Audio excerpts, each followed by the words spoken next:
Assalamualaikum warahmatullahi wabarakatuh. Saya Ahmad Alim Mufid. Di sini saya akan mempresentasikan materi ekonomi internasional, yaitu pembahasan tentang hubungan antara pasar uang, pasar barang, suku bunga, dan pasar valuta asing. Bagaimana penentuan suku bunga dalam pasar uang? Penentuan suku bunga dalam pasar uang ditetapkan oleh Bank Sentral dan digunakan untuk transaksi di pasar uang. Tingkat suku bunga pasar uang antar bank ditentukan oleh fluktuasi suku bunga di pasaran. Jika suku bunga di pasaran naik, maka suku bunga bank akan ikut naik dan sebaliknya. Faktor-faktor yang mempengaruhi suku bunga yaitu antara lain kebutuhan dana, persaingan, kebijakan pemerintah, kebijakan moneter pemerintah, tingkat inflasi, dan cost of money, dan lain sebagainya. Pengaruh pasar uang terhadap pasar asing, yaitu ada beberapa pengaruh. Yang pertama, perubahan suku bunga. Bank Sentral mengatur suku bunga untuk mengendalikan inflasi dan pertumbuhan ekonomi.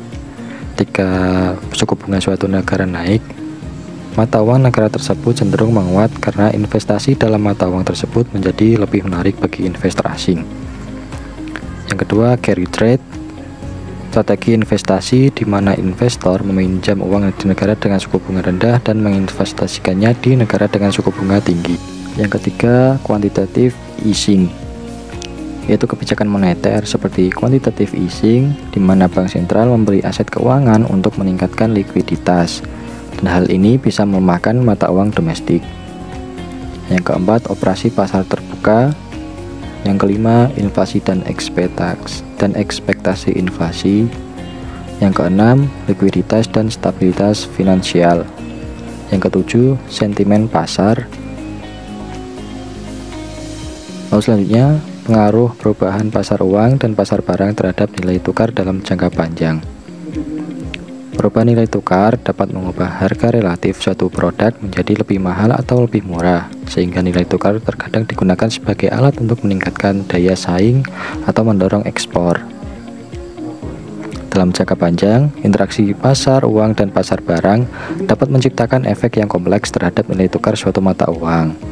Faktor seperti kebijakan moneter, fiskal, pertumbuhan ekonomi, stabilitas politik dapat mengaruhi nilai tukar dalam jangka panjang.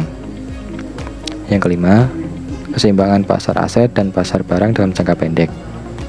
Keseimbangan pasar aset dalam jangka pendek tercapai ketika permintaan dan penawaran untuk aset keuangan seperti saham, obligasi, mata uang berada pada tingkat harga atau suku bunga tertentu yang stabil. The Law of Price dan Purchasing Power Parity. LOP adalah konsep yang menyatakan bahwa dalam pasar yang efisien tanpa hambatan perdagangan dan biaya transportasi, barang yang identik harus memiliki harga yang sama ketika dikonversi ke dalam mata uang yang sama. Purchasing Power Parity adalah konsep yang menyatakan bahwa nilai tukar dua mata uang harus setara dengan rasio tingkat harga antar dua negara. Sekian penjelasan dari saya, kurang lebihnya mohon maaf. Wassalamualaikum warahmatullahi wabarakatuh.